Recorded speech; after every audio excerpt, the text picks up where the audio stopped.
Right, hi everybody. I'm here with Tracy Quinn and we're going to talk recruiter enablement. Tracy, thanks for joining me today. Give us a quick introduction. Who are you? What do you do?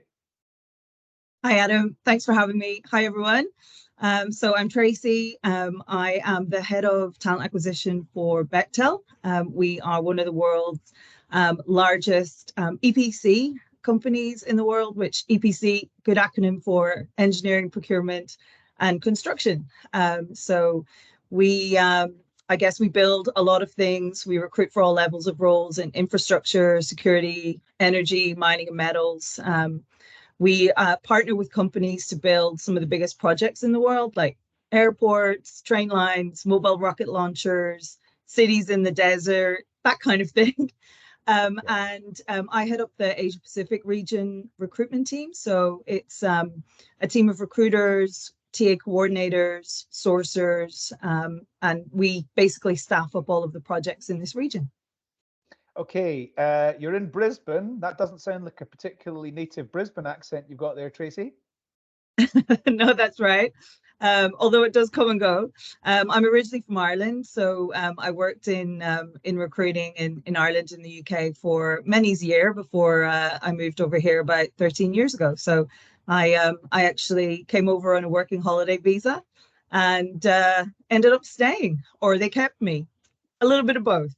TA is in Ireland is sorry, in Australia is absolutely full of people from Ireland and the UK. I think a lot of people Yes. did that 13 years ago as well.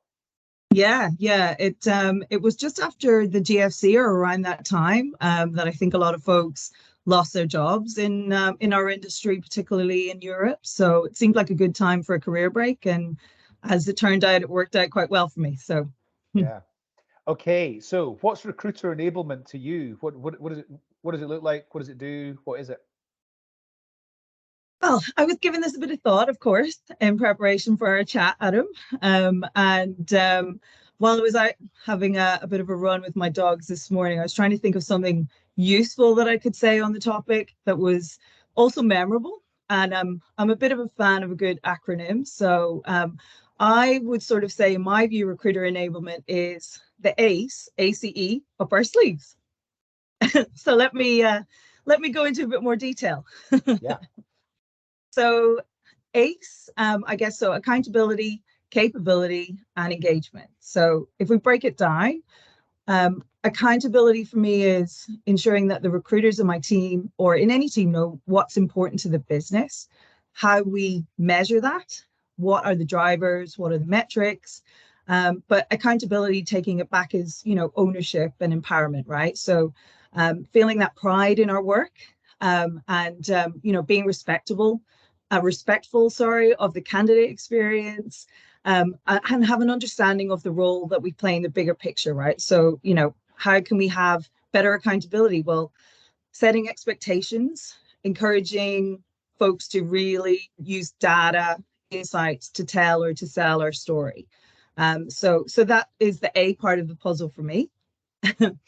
For capability, which is C, I guess I've watched some of your videos and it's been referred to by many of the really smart folks you've interviewed already on the topic, but the importance can't be understated. So give recruiters the tools, the training to set them up for success, and the access and the means to continually improve their capabilities. And it doesn't always have to be the most expensive new AI automated enabled tech, although that definitely helps, right? But starting with the basics in terms of getting that foundational capability right really goes a lot further than you might think. So in a previous role that I had, I was the global capability lead, and I had the privilege of setting up our internal recruiter academy. So I have a real passion for this particular space. It's all about developing accessible training, guidelines, processes, so that when recruiters come into the organization, they feel informed, they feel comfortable with the process or the technology that you're using. And then that, again, sets them up for success. So learning plans, capability paths, starting with onboarding for sure, right? Because not assuming that just because you've recruited before, maybe in a previous role, that you know how to do it here. And it also expands to hiring manager capability too. So we often forget about the role that our hiring managers play in part of that process. So in a lot of ways, they're, our recruiter partners. So they should also have this access. And I feel that sometimes we assume that, they know what they're doing, when in fact, most of the time, the opposite is often true, right? So one of our key focus areas in my current company with Bechtel is last year we ran a series of lunch and learns for our hiring teams. So making sure that they knew what they were doing, not assuming that, they understood what a behavioral interview looked like, or that they knew how to provide feedback to someone. And that also extended to the recruiters as well, right? Because they need to have an understanding of this. So in partnership together, they can both feel enabled, like they know where they fit in the process, they know what's needed, and I guess that ties back to which is accountability as well. Yeah. Yeah. And then enablement. So enablement. So thinking about this one, I was like, well, we know that engagement. Yes, that's right. Sorry, so yes, we know that keeping our recruiters' attention for longer than a few minutes can be challenging, right? And I fully count myself in here. We're always looking for the next shiny thing. And I think that's why it's important to ensure that they're able to keep focused and stay engaged in the work that they're doing. This also links back to the previous two elements as well, right? So, accountability, capability.